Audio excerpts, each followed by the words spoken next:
Hard worker தான் சம்பாதிக்கணும்னா கொத்தனாரும் மேஸ்திரியை தவிர யாருமே சம்பாதிக்க முடியாது. கரெக்ட் தானே? அவங்க ஆல்மோஸ்ட் ஹார்ட் ஒர்க்கர்ஸ். புத்திசாலி தான் சம்பாதிக்கணும் அப்படின்னு பார்த்தோம்னா தாமஸ் ஆல்வா எடிசனும் ஐசக் நியூட்டன் தான் உலகத்தோட பெரிய பணக்காரங்களா இருந்திருக்கணும். பப்ளிக் கிட்ட என்ன சொல்ல முடியல. அப்படி என்ன ஆயிடுச்சுன்னா, பிகாஸ் அவங்க எல்லாம் வந்து இப்போ நான் ஒரு விஷயத்த சொல்றேன் அப்படின்னு சொல்லி வாலண்டியரா நான் ஒன்று சொல்றேன் நீங்க கத்துக்கோங்க அப்படின்னு சொன்னேன்னா they are thinking in a scam way.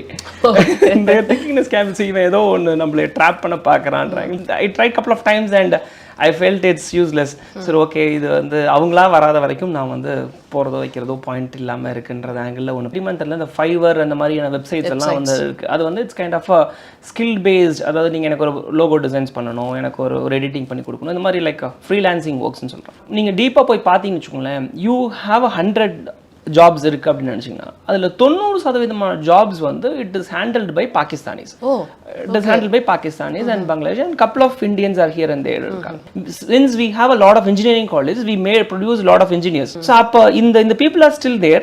And other way around நான் எப்படி பார்க்குறேன்னா, இவ்வளவு படிச்சுட்டு ஒரு பெரிய டெவலப்மெண்ட் மேனேஜராக இருக்காரு, ஒரு he is a head of this, and they are coming and ask me how to make an cafe. நான் ஒரு டீ கடை ஒரு டீ பிரான்ச் பண்ணும், ஃப்ரான்ச்சைசி பண்ணும். ஸோ அப்போ அவங்களோட தாட் ப்ராசஸே எங்கேயோ ஒன்று இருக்கு. ஸோ அப்போ அவ்வளோ பெரிய இன்ஜினியர்ஸுமே இன்னைக்கு வரைக்கும் டீ கடையும் கெஃபேஸையும் நோக்கி தான் போய்கிட்டு இருக்கிறாங்க. அப்போ ஒரு ஸ்கில் பேஸ். ஃபார் எக்ஸாம்பிள் இப்போ வந்து நீங்கள் ஒன்றும் இல்லை, ஃபைவரில் போயிட்டு சிம்பிளாக எக்ஸல் பேஸ்ட் ஒர்க்ஸ் அப்படின்னு சொல்லி அடிச்சு பாருங்க.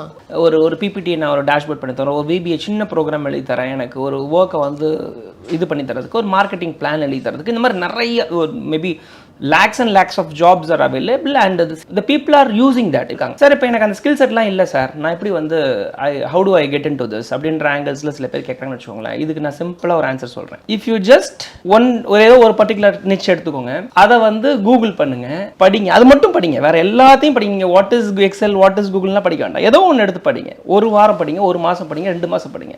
You can be master net. Definitely yes, right? First job போடுங்க, தப்பு பண்ணுங்க, let them get the feedback up and it will go இல்ல.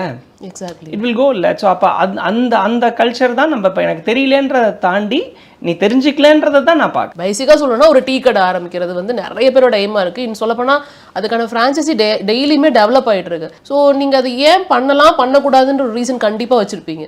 அதை எங்களுக்கு சொல்ல முடியுமா? கண்டிப்பாக. நான் போன இன்டர்வியூல சொன்ன மாதிரி தான், any business you do the profitability and ஸ்கேலபிலிட்டின்றது ரொம்ப இம்பார்ட்டண்டான ஃபேக்டராக நான் பார்க்குறேன். ஏன் நம்ம பிஸ்னஸ் ஸ்டார்ட் பண்ணுறோம், சர்வீஸ்ன்ற அதெல்லாம் இல்லை, பட் ப்ராக்டிகலி இட்ஸ் ப்ராஃபிட்ஸ் பார்க்கறதுக்காக. இப்போ நான் வந்து thousands of franchises, இந்த tea franchises are daily coming. சொன்ன மாதிரி ஒவ்வொரு நாளும் நூற்றுக்கணக்கான ஃப்ரான்ச்சைசிஸ் வந்துகிட்டே இருக்கு. சரி, அப்படி பார்க்குறப்ப சப்ளை அண்ட் டிமாண்ட் ஒன்று இருக்குது. அதாவது ஒரு இடத்துல ஒரு ஊரில் ஒரே ஒரு டீ கடை இருந்துச்சுன்னா அந்த 100 பேரும் அந்த ஒரு டீ கடையில் தான் குடிப்பாங்க. இதே அந்த இடத்துல ஒரு 10 டீ கடை இருக்குதுன்னா இந்த 100 பேர் 10 டீ கடைக்கு பிரியறதுக்கு வாய்ப்புகள் இருக்கு. ஸோ அப்படி அந்த டிமாண்ட்ஸ் வந்து ஜாஸ்தி ஆகிட்ட போகுது. அதாவது ஒரு ஊரில் இவ்வளோ பேர் இந்த மக்கள் தொகை ஒன்றும் அவ்வளோ அபரிவிதமா மாறலையே. எல்லாரும் நான் டெய்லி ஒரு டீனா 2 டீ தானே குடிப்பேன், டீ கடை ஜாஸ்தி ஆயிடுச்சு 5 டீ குடிக்க மாட்டேன். ஸோ அப்போ அந்த ஆங்கிள் ஒன்று பார்க்க வேண்டியதா இருக்கு. ரெண்டாவது வந்து any business you know the detailing of the business is மிஸ்ஸிங்னு நான் பார்க்குறேன். இப்போ